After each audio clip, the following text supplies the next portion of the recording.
Hi hello welcome to post 360. నేను మీ మురళి రాపల్లి. అసలు వావి వరుసలకి వాల్యూ లేకుండా పోయింది. తల్లి, చెల్లి, అమ్మ, అక్క ఇవన్నీ కూడా కేవలం చండాలంగా మార్చేస్తున్నారు కొంతమంది. ఒక బంధాలకి బంధుత్వాలకి వాల్యూ లేదు. కోరికలు కోరికలు కోరికలు కోరికలు ఇవే ఇవే ఇవే ఇవే ఇవే మొత్తం అంతా. అందుట్లోనూ పార్టీ నాయకులు, అది టీడీపీ వాళ్ళైతే ఈ మధ్య కాలంలో ఎన్ని వీడియోస్ చూసుంటాం మనం. నా దగ్గరే ఉన్నాయి చాలా వీడియోస్. పెన్షన్ కావాలంటే నాతో కావాలని మాట్లాడిన ఆడియోలు ఉన్నాయి. ఆ అమ్మాయిని ఎవరినో భర్త ఉండగానే ఒకడు హోటల్కి పిలిచి, హోటల్ నెంబర్ 160 ఏదో ఉంటది, ఒక ఎమ్మెల్యే వాడు పర్సనల్ వీడియోస్ ఉన్నాయి. ఇలా చూసుకుంటూ పోతే అన్ని వీడియోస్ ఉన్నాయి వీళ్ళ టీడీపీ వాళ్ళు. అయితే వారు కొంచెం పక్కవారి పైన పడ్డారు. ఈ నా కొడుకు డైరెక్ట్ గా కూతురు వరుసైన అమ్మాయిని సర్వనాశనం చేశాడంట.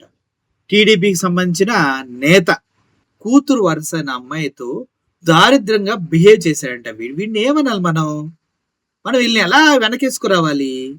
అసలు గవర్నమెంట్ వ్యవస్థలు ఉన్నాయా లేవా? ఈ పొలిటీషియన్స్ అంతా డబ్బులు ఇస్తారా ఏంటి? మేమేం చేసినా మూసుకొని కూర్చోండిరా, నీకు 1,00,000 ఇస్తాం, 10 లక్షలు ఇస్తాం, 1 కోటి ఇస్తాం డీల్ చేసుకొని ఆ వార్తలు రాకుండా ఆపేస్తారేమో నాకు డౌట్ పోయా.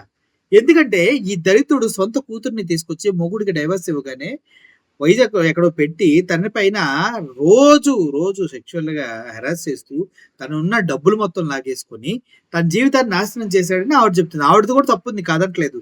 కానీ వావి వరుసలకి ఏమవుతున్నాయి? వావి వరుసలు కన్న కూతురు వరుస అంటే ఏం చేస్తారు? సిగ్గులేనికి ఎంతవా. ఒకసారి వినండి మీరు. చాలా చాలా దరిద్రంగా అనిపించింది నాకు విన్న తర్వాత. విశాఖ పెందుర్తిలో కూతురు వరుసైన యువతిపై లైంగిక దాడికి పాల్పడిన టీడీపీ కార్యకర్త అరెస్ట్ అయ్యాడు. టీడీపీలో ఓ కీలక నేత అనుచరుడైన రవికుమార్ వరుసకు కూతురైన వివాహితపై ఏళ్ల తరబడి లైంగిక దాడి చేస్తున్నాడు. భర్తతో విడిపోయిన బాధితురాల్ని లొంగదీసుకుని విజయవాడకి తీసుకొచ్చి రహస్యంగా ప్రసవం చేయించాడు. తర్వాత దగ్గరుండి తనకు రెండవ వివాహం జరిపించి డబ్బు, నగలు, ఆస్తి రవికుమార్ కాజేశాడని బాధితురాలు ఆరోపిస్తోంది. బాధితురాలి ఫిర్యాదును పోలీసులు పట్టించుకోకపోవడంతో కోర్టును ఆశ్రయించింది. చివరకు కోర్టు జోక్యం చేసుకోవడంతో పోలీసులు అతన్ని రిమాండ్ కు తరలించారు.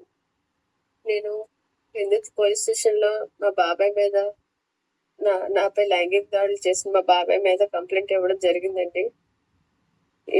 నాకు చిన్నప్పటి నుండే తల్లిదండ్రులు లేని మూలన నా అమ్మమ్మ తాతయ్య నన్ను పెంచి పెద్ద చేశారు. అర్థమైంది కదా? కూతురి వరుస అయిన అమ్మాయిని తల్లిదండ్రులు లేరంటే చిన్నప్పటి నుంచి ఆదరిస్తానని దగ్గర తీసుకుని తను లైంగికంగా వాడుకొని తనకున్న ఆస్తిని కూడా లాగేసుకొని ఫస్ట్ భర్త చనిపోయిన తర్వాత తనకి అబార్షన్లు చేయించి చివరికి వేరే వాడికి ఇచ్చి పెళ్లి చేసిన తర్వాత కూడా వేధిస్తున్నాడంటే వీడు బాబాయ్ అనే మాటకే చాలా చాలా చాలా దరిద్రుడు. వైజాగ్ లో కేసులు తీసుకోరు భయ్య. వైజాగ్ పోలీసులు అధికార పార్టీ పైన నువ్వు కేసులు పెడితే ఎప్పుడు తీసుకోరు.